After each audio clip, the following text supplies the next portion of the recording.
नमस्कार। आज मैं भगवान विष्णु के अवतार परशुराम जी की कथा लेकर के आई हूँ।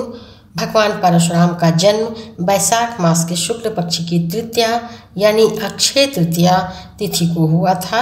इन्हें भगवान विष्णु का छठा अवतार भी माना जाता है। परशुराम जी के जन्म का उद्देश्य धरती पर अत्याचारी राजवंशों को समाप्त करना था। इसलिए हिंदू मान्यता के अनुसार 7 चिरंजीवी देवों में से एक परशुराम जी आज भी पृथ्वी पर हैं।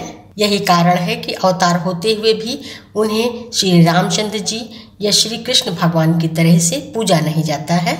परंतु दक्षिण भारत के पश्चिम तटीय क्षेत्रों में भगवान परशुराम के कई मंदिर हैं।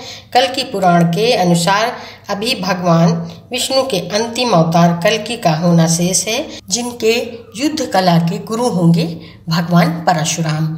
तो अब हम भगवान परशुराम की कथा सुनते हैं। कथा सुनने से पहले अगर आप चैनल पर नए हैं तो हमारे इस चैनल को सब्सक्राइब करें। कथा सुनने के बाद हमारी इस वीडियो को लाइक करें, शेयर करें और कमेंट्स में जय श्री हरि विष्णु भगवान लिखना न भूलें। परम पिता परमात्मा आपके सभी कष्टों को हर लें। इसी सद्भावना के साथ कथा सुनते हैं।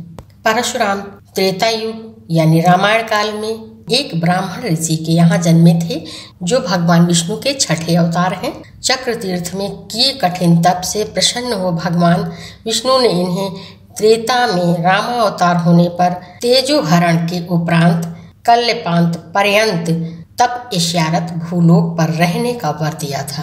परशुराम रामायण काल के दौरान के मुनि थे। पूर्व काल में कन्नौज नामक नगर में गाधी नामक राजा राज्य करते थे।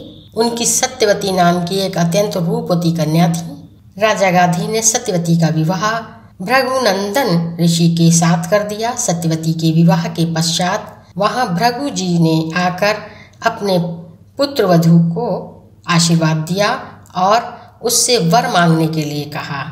इस पर सत्यवती ने ससुर को प्रसन्न देखकर उनसे अपनी माता के लिए एक पुत्र की याचना की। सत्यवती की याचना पर भृगु ऋषि ने उसे 2 चरु पात्र देते हुए कहा कि जब तक तुम और तुम्हारी माता ऋतु स्नान कर चुकी हो तब तुम्हारी माँ पुत्र की इच्छा लेकर पीपल का आलिंगन करें और तुम उसी कामना को लेकर गूलर का आलिंगन करना। फिर मेरे द्वारा दिए गए इन चरुओं का सावधानी के साथ अलग अलग सेवन कर लेना। इधर जब सत्यवती की माँ ने देखा कि भृगु जी ने अपने पुत्र वधू को उत्तम संतान होने का चरु दिया है और तो सत्यवती की माता ने अपने चरु को अपनी पुत्री के चरु के साथ बदल दिया। इस प्रकार सत्यवती ने अपनी माता वाले चरु का सेवन कर लिया। योग शक्ति से भृगु जी को इस बात का ज्ञान हो गया। पुत्रवधू के पास आकर बोले कि पुत्री, तुम्हारी माता ने तुम्हारे साथ छल करके तुम्हारे चरु का सेवन कर लिया है, इसलिए अब तुम्हारी संतान ब्राह्मण होते हुए भी क्षत्रिय जैसा आचरण करेगी और तुम्हारी माता की संतान क्षत्रिय होकर भी ब्राह्मण जैसा आचरण करेगी। इस पर सत्यवती ने भृगु जी से विनती की कि आप आशीर्वाद दें कि मेरा पुत्र ब्राह्मण का ही आचरण करे, भले ही मेरा पौत्र क्षत्रिय जैसा आचरण करे। भृगु जी ने प्रसन्न होकर उनकी विनती स्वीकार कर ली। समय आने पर सत्यवती ने एक बालक को जन्म दिया, जिसका नाम जमदग्नि रखा। जमदग्नि अत्यंत तेजस्वी थे। बड़े होने पर उनका विवाह प्रसेनजीत की कन्या रेणुका के साथ हुआ। रेणुका से उनके 5 पुत्र हुए, जिनके नाम थे रूपवान, सुखेण, वसु, विश्वानस और परशुराम। एक बार रेणुका सरिता स्नान के लिए गईं। दय योग से चित्ररथ भी वहां पर जल क्रीड़ा कर रहा था। चित्ररथ को देखकर रेणुका का चित्त चंचल हो गया। इधर जमदग्नि को अपने दिव्य ज्ञान से इस बात का पता चल गया। इससे क्रोधित होकर उन्होंने बारी बारी से अपने पुत्रों को अपनी मां का वध कर देने की आज्ञा दी। रुक्मवान, सुखेण, वसु और विश्वानस ने माता के मोहवश अपने पिता की आज्ञा नहीं मानी, किंतु परशुराम ने पिता की आज्ञा मानते हुए अपनी मां का सिर काट डाला।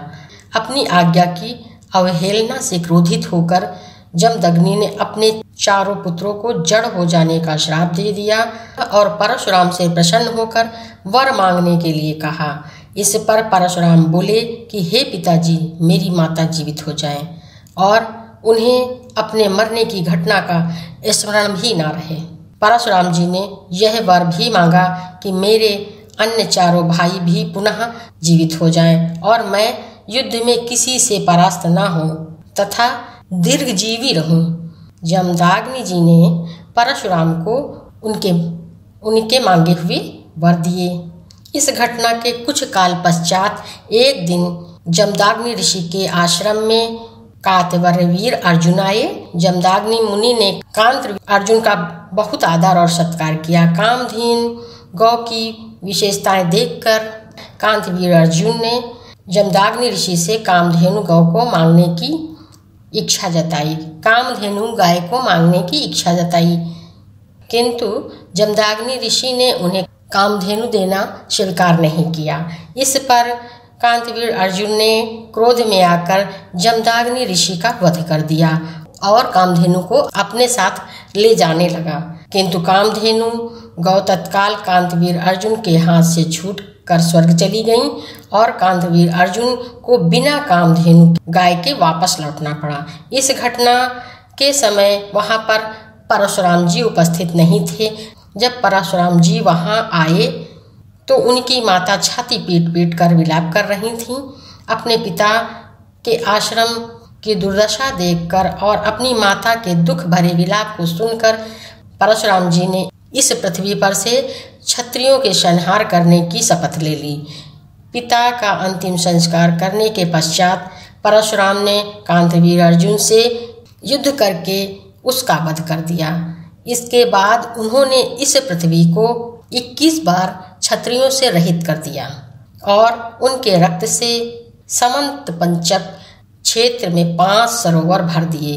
अंत में महर्षि ऋचिक ने प्रकट होकर परशुराम को ऐसा घोर कृत्य करने से रोक दिया।